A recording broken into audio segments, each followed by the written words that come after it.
Hey, what's up mga gags and mga ka-Jerventure subong nga adlaw maging kadtuan naman kita kag nadiskubrihan ni nato no ang isa ka lugar nga regalo para sa aton bilang isa ka bakulod nun kag syempre bugal man sang aton nga syudad wala na sang iban pa kundi ang Ulus Park Heritage Building nga puno sang kasaysayan kag kultura. Ang Ulus Park nga nahamtang sa Rosario Street, Barangay 14, ginhimo pa sang August 10, 1919 ni Don Mariano Yulo, isa ka kilala nga lider sang Negros, anay gobernador sang Negros Occidental, kag senador man sang Commonwealth period. 106 years na ang naglabay halin sang pagpatukod sini nga park. Kag hasta subong ginapangalagaan gihapon inibilang isa ka historical landmark sang aton nga syudad. Kag subong aton diskubriyon ang Ulus Park. Sige. So, good afternoon. Welcome to the Ulus Park and Heritage House. So, the house, as I mentioned, kagina na sa mga bata, was built between 1890 to 1910. Ang balay, ginubra ni siya para kay Mariano Regalado Yulo. So, kung basihan natin ang disenyo sa balay dire, mayara lang siya isa ka kwarto and that is his bedroom. And the rest, that is addition na siya, ang mga wall. So, if you take out that wall, what happened is, amo na siya kadako ang iyang dance hall. It's a ballroom area. So, he hosts parties, mahilig to siya magpa-party di sa ini nga balay. That's why, may mga pictures na dire nga nag-party di sa sulod sang balay. Sang time na gali sa iyang bata, si Alfredo. So, that is Mariano Yulo. His middle name is Regalado. Ang Yulo is Pamolo, Iloilo. Mga Chinese descendants ni sila. Ang height niya is roughly around 4'8" lang ni siyang height niya. That's why makita nyo di sa iya nga baluster later kung i-measure mo siya tamaan kay ka nubo sang baluster sang iyang hagdan, it shows na amo na siya kataas si Mariano. Kag also pagsaka mo na dire kung dito sa dalo makita nyo may checkered na floor. Actually the checkered floor symbolize of neutral, pero discreetly and secretly Mariano is probably associated sa mga Masons. Mason. He is a devoted Catholic. That's why he has a lot of photos inside the house na may mga Recoletos na mga pare. Pero because as a part of the Revolution of Negros and kalabanan nga nag-intra sa Revolution ng Negros, they are also Masons, mga Mason. So, pagsaka mo na di sa babaw, ang hagdan niya is semento. So, this is unusual sa mga old houses. Kay usually ang mga amuni nga balay kinahanglan kahoy nga sabdan. Kag also external niya usually nga aging butang nga ginadi sa sulod kay mayara naman to external nga semento. It is to show to the public that they can afford to have a cement stairs. Pero duwang purpose ni. Kay later on, sang ginhimo na siya nga opisina sa dalom sang Alfredo C. Yulo or AC Yulo nga korporasyon. Ada din bolt sa dalom ang kahadiyero. Kaya ang dalom gini sang balay sang una is only the garahe. That's why to nakagarahe ang karos ang santo sa dalom. So, ang balay nga ini, kung ang taon ninyo, it's a typical bahay kubo ang iyang pattern. So, it is a transition between the Americans and the Spaniards. So, that's why wala sang kwarto sa idalom, wala living quarters, ari tanan sa babaw. Kag payari ninyo, kataas ang iyang salong from the ground floor, kay literally dagat na sa kilid. Di ko magtaob karon, at least, kung magtudo ang tubig o kung magtaob, hindi siya malabot. So, amo nga tamaan kataas ang balay. So, kung abo na siyang diskanso, pag abot mo na diri, ginatawag na siya nga kaida from the root word kaer. Ang kaer meaning ginahulog in Spanish. Ano ang kaer? Anong ginadagdag nila? Sa una nga tiyempo, ang mga senyora o kung mga babae, may mga matahom na sila nga ikog sang ilang nga saya. So, pagkalabot na diri sa ini nga parte, ginadagdag na nila sa ini nga salog, sa ini nga parte. And it's a big help to the maintenance of the house because it will sweep away all of the dust on the floor. Okay, pag abot mo na dere, actually sa Pumso, it's not good because it's facing the bintana. Bintana, pertahan, rekta-rekta. Pero nga, di siya. Ginatawag ni siya nga dispatcho. Ano ang dispatcho? Ang dispatcho is amo ni siya ng opisina sang ilang asyenda sang una. So, di na ang transaksyon. Amo na nga may mga gamit, may mga calculator, may mga balance scale. So di na gina-transaction sa una ang mga pagbabayad sa asyenda o kung panwildo sa uma, pagpabaligya sa kedan, kag ano mga kinahanglan sa asyenda. Aside from that, amo maning iya nga clinic kay doktor ni siya by profession. So gabato na di siya konsulta man sa Bapaw sa ini nga lugar. So anyway, from here gasunod na diri, by the way niya, di ba, steer. Tapos may pertahan manda. Kung ang taon ninyo, ang tahong ni nga carving, dra lang, kag dito. Wala dito. Itong da nyo makita, kasugpon lang na siya, ang dingding, bago na ng dingding. Ang pagambag mga bago, siguro more or less 1940s or 50s, kindugang na da. Pero hindi siya kaedad gid sa pagtindog sa balay. So, kada kwansi nila, ini siya pareho, inang duwa. Because those are public space. When you say public space, aside from salas, then the public can go inside. Di naman, the public can go inside because this is an office and a clinic. So, amo na nga pareho ng flower. Pero pag abot mo din niya, lotus flower na sa babaw, ga-symbolize naman niya isang protection. Amo na nga makita niyo may palma, may anahaw, kag also may ara siya lotus flower in the center. So may ferns, kag also may mga anahaw, ga-symbol na siya sa aton nga mga national plants o kung aton national leaves of the Philippines, amo na siyang anahaw. So, kung hindi ka pag-imbitaron ni Mariano Yulo nga magsulod diri sa ining nga salas, dinner ka lang da. Amo na nga may balustir. Ga-symbol na siya amo ng border. So, ang picture niya ginatawag ta na nga shadow box from this angle, makita mo siya nga iya likod raw ang shadow niya. Amo na rin tawag siya nga shadow box. Ang iya nga guya, litrato, ang lawas niya kag ang iya nga kalo is word carved. Together sa iya nga bata kag ang daughter-in-law niya nga si Alfredo Yulo kag si Remedios Montinola, that is also another shadow box. So, paano siya picture nga may shadow sa likod. So, dili ang mga picture na di mga importante nga mga personality nga nagkanto di sa balay ini. Isa na dira mo si Emilio Aguinaldo. So ang picture ging kuha sa dalom sa may entrance dito. Kag-uso ara si Aniceto Lacson, ara si Mariano Yulo. Ang next naman diriya makita nyo diri ari di si Mariano Yulo, pero ari si Rafael Alunan Sr., ari si Speaker of the House Gil Montilla, si President Manuel L. Quezon, nagsunod sa iya muna si President Sergio Osmeña, kag si Manuel Rojas, araman si Jose Cortez Alocsin. So, they are government officials, especially President, nga nagbisita sa ini nga balay. And it was taken, dira lang sa kuwasang balay. So, sa ining area, muna siyang master's bedroom niya. So, arang kama ni Mariano Yulo, arang iya nga baol, no? Importante nga mga dokumento, dira na ginatago, kay in case of emergency, that's the first thing to bring out sa balay.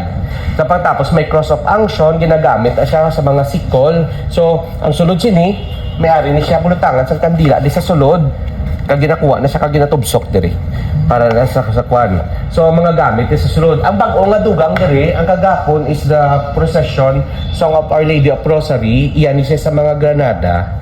So after the death of the owner nga si Mr. Raymond Granada, ayo na nga diri na lang na ibutang ang Santos. So amo na ding reason nga ding Our Lady of Rosary. Pero soon, maupod na ding iban pag nga mga gamit kag uso nga suludlan sila para makita siya. So, after the death of Mariano Yulo, ang balay nga ini nagkadto sa iyang nga bata, only son niya nga si Alfredo Yulo. Pagkatapos sa napatay naman si Alfredo Yulo, ang ini nga balay nagkadto naman sa iyang nga daughter nga amo si Purisima Yulo, nga naman ni siya kay Ignacio Reyes. After the death nila nga duwa, this house went to Mr. Pen Yulo. Reyes na, sorry. So, as of now, it belongs to the clan of the Reyeses. So, pagsulod nyo na diri, amo ni siyang another bedroom na digin dugang na siyang nga kwarto.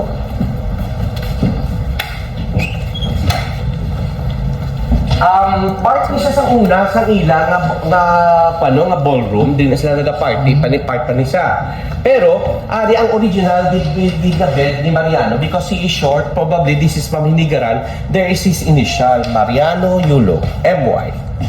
M and Y. Kag abuni nga kama nga wala ni siya lansang gina-assemble lang ni siya o kung ginatawag na nila nga ginaipit. Sorry for the word, pero ang term sina is tarugo. So may ara siya nga laba kag amo na siya ginatubsok. So pareho siniyo. area mo ning tarugo nga ginatawag. So anyway, ang una gina-assemble ining kama no ang iyang frame. I-weave na siya para ma-frame na siya dayon. Pagkatapos, that's the time nga iangot ni siyang iya nga mga tiil. Pagkatapos, bago ni siya iangot ning duwa na dariyo, kabaluster ni, iipit ning kuha tunga ang iya nga putres kag ang headrest niya. So pagkatapos, headboard niya or footboard. So pagkaipit nila, itubsok. Pag tubsok sila, itubsok naman yung puste. Pagkatapos, matubsok na ang iya nga canopy, ang iya nga moskitero. So muna siya pagbutang. So, ayan sa mga Montinola nga bed. Pagkatapos, din naman niya muning tres lunas nga parador. This is for him. Okay, one side lang siya nga mirror. This is for her. Ang reason nga for her, because makita niya ang left and right shoulder niya. Especially very particular na sa una sa ilang nga kanya maso o kung butterfly sleeves nila. So, maglantaw sa makita nilang left and right nga shoulder nila. Okay? So, di natawag niya nga parador na tres lunas or the three moons. So, this altar na makita ninyo, this was dates back in 1924. So, this is a 100-year-old altar na iyan na isang balay. Wala na di siya nagapwesto sa una. Sa una nga chimpo, dito na siya sa ilang nga dingding. Dalang altar sa may orchestra pit. Pero ginsaylo na lang na dire sang ginhimo ni siya nga kwarto. Ang duwa ka santos is Ireneo Cristobal. Ang sa tunga naman niya, hindi na mo ma-identify ang baker, pero halina siya dito sa New Manila nila nga balay. And that is their house. After the World War II, nag-move na sila sa Manila. May balay ito sila sa una sa New Manila, ara sa may Balete tribe. Okay. So, sa ining area naman niya, diri ang importante nga picture ngayon na importante siya kay this was taken in 1926 of December 18 at around 7:05 in the evening amo ang first long distance call nga natabo sa bilog na isla sang Negros via Iloilo kag ang istorya niya nato sa other line amo si Jose Ledesma who is the governor of the province of Iloilo. So ara si Mariano Yulo ang nagsunod sa iya nga tawag amo si Rafael Alunan Sr. kag also may ara man si picture si Jose Cortez Alocsin. Iniya this is only a replica pero amo nang itsura sa telepono nga gingamit nila wala lang dial kay tungod sa una kinakrank mo lang na asna kag also there's an operator will answer you on the other line. So this is a Kotani ware but this plate or this is bulutangan sa mga cookies. Di nyo makita nga majority sa iya mga things ginapabutangan niya sa iya nga hologram and there's Yulo on the plate. So there's letter Y. Okay. Di naman area naman sa cabinet niya. Aside from the books, ini mga coconut shell nga ini, we found this on the top of the cabinet. And these are all real coconut shells. So mga canisters. So this is wood carved. And this is more than 100-year-old. So there's a heart, there's the fish, there's another canister here. May handle, kag with a crown. May harap, pag isa, this is the Sacred Heart of Jesus. Nga, ang tawag na mo siya nga Sacred Heart because may ara siya, nga face, kag may heart. Kag also, ang isa pag hindi, may ara siya nga ginimo nila a combination of the dark shade na coconut shell kag brown na nga coconut shell. And this is it. So this is coconut shells. Coconut shell, sorry. Baos ang mulubi. Or paya. Okay. Kita? Ano pa din? This is a teapot. This is also made out of coconut shell, except for this, this is a bamboo na. Okay. So, from here, because as I mentioned kanina no, sa interview, the Sugar Cultural Landscape, so nagdedicate man kami diri nga magbutang kami diri about sang sugar industry sang Negros. So ari diri ang mga central, actually ang sugarcane ginatawag ta na siya nga Saccharum officinarum ang iyang scientific name. So a few of the milling companies na may photo kami pero madamo pag ini siya kay because ang Negros Occidental has 19 milling companies sang una. Pero tungod sang gera, tungod sang martial law, ang nabili na lang subong 9. So amo ni siyang sa lista ang siyam ka central na existing pa until now. Pero ang mga central na wala na like this one, that is Danao Sugar Central sa Tuboso.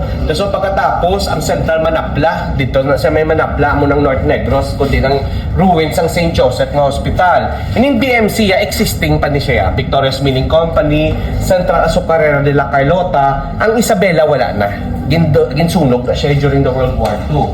Ini mga aparatos na makita niyo like the desiccator, the damawana, kag also may spectrometer, kag ini siyang mga ginagamit isa sa una sa laboratory sa una sa Central. Kay tungod nga akin ang nanila may mga laboratory equipments. Because pag dulong mo sa tubo mo sa Central, may core sampler. Ang core sampler, gakuha na siya dyan sa tubo mo, kagda na niya basihan kung ano maayo ang imo nga poresa sa tubo mo. Kag pagkatapos sina, i-multiply na nila sa bugat sang truck nga ang ginadala sa truck na tubo. Kag amo na yun ang imo nga presyo sang imo nga tubo. O kung sa kalamay mo sa Central, 60-40 or 70-30, and that is the kidan. Okay. So, this is the desiccator. There is Central Binalbaga, subukan mo na ng Biscom. Pagkatapos, arin, Bacolod mo siya Milling Company, nga subukan mo na yung Mega World na. So dito naman yung area, amo naman siya yung ang Art Deco na perfumery cabinet naman yan ni Remedios Montenola Yulo.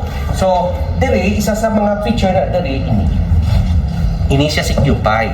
Okay, si QP or si Cupay, makita niyo siya sa mga mayonnaise ng red nga iya nga logo dira nga may bata. Si Cupay is a Cupid. That's why may wings siya sa likod. And this was dates back in 1925 ining coin bank. Actually, based on the coin bank, makita na dire ang natipo niya dire since June 17 to June 30 of 1925 is only 2 pesos. And 2 pesos is a big amount of money na back then. Okay, remember, 1:1 patas ang una. So meaning, $1 is to 1 peso. So more or less, ang iyan naunod dyan is almost 160. 120 or 110. So here, ang sofa nga ini, original pa ni sa Sabaday. Ang tsura niya doon mga 1980 lang. But actually, these are all 1930. This is made by Puya. Iya pa nga set inang lamesa. Ngayon na, amo na iya lamesa, yung center table niya. Pagkatapos, ini naman niya to entertain their guests. Di na ginabuta ang mga mani. Kag also, ini siya, amo ni siyang ginaserbihan sang mani. Kag iserve nila sa ilang nga bisita. Okay, makatata sa may ilang nga balkonan. So, sa ini naman yung balkonahin naman yan, no? Imagine ninyo, sa buhay pa si Mariano Yulo, sa open pa niya sa public, no? Ang mga tao nagalagaw na diri. Kagdason pagkatapos, di ginatamo niya, ginalantaw, di na observe na isa sa mga tao nga nagalagaw, di sa duwa, amo na nga may duwa ka fountain. Amo na nga isa may heron, no? Ang heron is a bird sa mga fairies. Kadamo, di siya sa mga disparates. Actually, si Mariano Yulo, may arad na siya griffin, even sa babaw sang gate, may griffin dito. Sa dalo, may mga leon. Ina siya, kukya na siya, atong simento. Amo na siya ulupuray na sa pag-ubra sang leon nga ara subong sa plaza sang Bacolod. Ina siya gimbutang na siya sa una dito sa Gua sang Balay. Pero ang natabo, gipasulod na dili ginabandal na nila sa ginapamungguan nila. So diri naman sa dalom ya ang original gidya ara na sa dalom ang kahoy. So ang kahoy ngayon na naging kopya ang tanan nga leon sang plaza sang plaza sa Bacolod diri. So that's the original lion. So this is the Pasamano. This is the benta nila is underneath, and this is the Persiana. So kung nataon nyo, wala siya sang louver, ang reason sila, kaya makita nyo man dali sa iya nga, paano nga pasamano, doon walang git ang iya nga, nga slides, o kung ang iya nga kanal, kaya ang reason niya, wala man diya sang gatulog diri, ang gatulog dito. So no need na nga butangan niya pa sang louver, so gibutangan niya na ng kristal. So that is the ventilation up. Those ang mga iyang leases is also made out of wood. Kag din naman yan carving diri niya. Aside from this is angle bars or cantonero. Ang purpose sinaagid sa mga angle bar, sa inang may mga may mga carvings nga ina is also to protect the house. So may mga symbols na siya dahon sang kapayas, kag also mga bulak sang kalabasa. So that's also serve as their protection. So, but the time that you reach this area, amo ni siya ginatawag naton nga orchestra pit. Kaya sa una nga chimpo, kung may party dra, akso mo nang bilang nga may tatlo na nakaligi, da na siya nag-party sa salas. Pero kung wala party kag ordinaryo ng adlaw, amo naman ni siyang lugar naman niya kung diin sila nagamadyong. Actually, it's a perfect place nga magmadyong kay kung gatindog ka diri, makita mo tanan nga nagasulod halin dito sa gate. Pasulod diri sa balay. So, ang tanan nga mga bisita, mambasa mo late naman. Ang isa natin ko sa madyong na late naman araw. So, doon na sila nagamadyong. Pero kung wala madyong, so doon na sila nagakape, ga-observe sa mga galagaw dila sa may park. So, amo na siya isa sa mga party sa ining balay that was taken January 11 of 1941, bago nag World War II. Ang salo, gintabunan sang linoleum. Hindi na siya tiles ang salo, linoleum na siya. So, dire, makita nyo na dire na ang height ni Mariano, amo siya kanubo. For us, is delikado na siya, kaya pwede ka madagdag, jutay mo lang ang dadlog, dire, dagdag kagid. That's why, kung nagkaon ta, amo yung hawak eh. Nubo siya. So, that's the height of Mariano yun. Okay. So far, may mga questions na ay, before kita mag-proceed, sa una, ang iyan nga atop is Kugon. Ara siya, Kugon siya. Pagkatapos, may picture na si Quezon. Pagbisita niya di sa balay, nagkuhan siya. So, pagkatapos, ini siya, amo nang ginabal ko sa inyo nga floating house. Ang floating house, nadampi. May tay-tay na siya. Actually, ang baluster nga inyo, kung nataon niyo ni siya, pariyo na doon sa baluster sa may kilid, diriyo. So, pagkatapos, kung magtaob, gasaka na din tubig as na dira.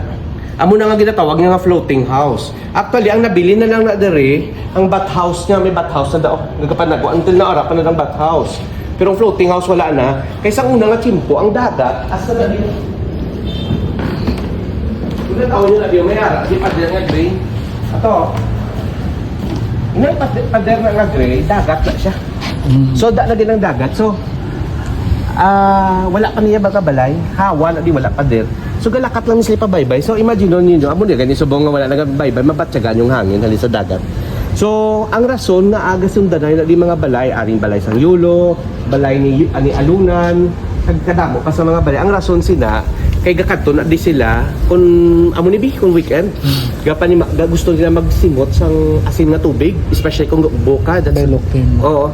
So, ilang nga natural nga remedy sa ilang mga masakit. Okay? Sige. Sa dining room. Ang speho, kita nyo to, sa may party.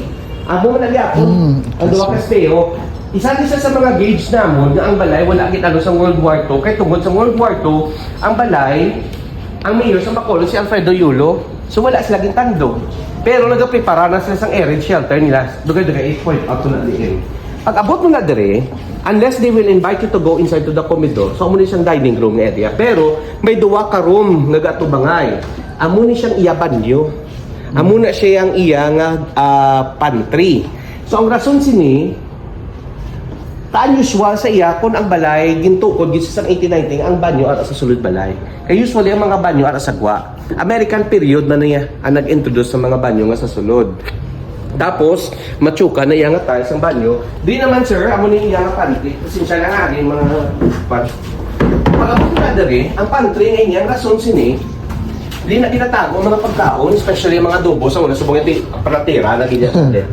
Ang mga timbang, hindi na pwedeng nagatindog dito kagahulat sa ilang inday o kung sa senyorita nila nga may gina istorya para hindi ka kapamati di masyado kung anong nilagay na kutso-kutso, di ka tambay. Ang rason sina para kung may kinanglan sila, alert ka. Hindi ka lang ato-katugatamwa man sa ilang atupad. Nag-uso, kung di ka naman niya, ari man adiri ang kumidor. At talikod abrihan mo ni siya, makita mo na ng dining room. Ang mga hokay ni para ni sa ilang mga prutas na ginahagay, mga chorizo, hamon, na ginakabit. Nag-uso, iti sa mas na may mga makina, kaysa ang una ya, maghimo, bayo, sila lang gini ka panahi. So pagkatapos, jutay nga guba sang tela, maghimo, mga kortina, sila yung gahimo. Okay. So, pag abot mo na diriya, amo ni siya ginatawag nila nga azotea. O kung ang ilang nga Pantaw, sorry. This is the Pantaw area. So din ay duyan sila kun hapon may duyan at isang una. Dason pagkatapos aside from nagaduyan at sa ining area nga ini ga-obserba na sa ilang nga lagwerta. Literally they lost almost more than an hectare property. Kaysa una this is almost 2 hectare. ang nabili na lang subong is almost 7,000 square meter.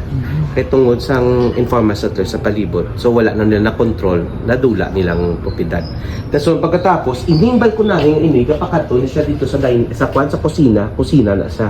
Actually, galibot niya siya, pakatot dito sa likod, ang balkon.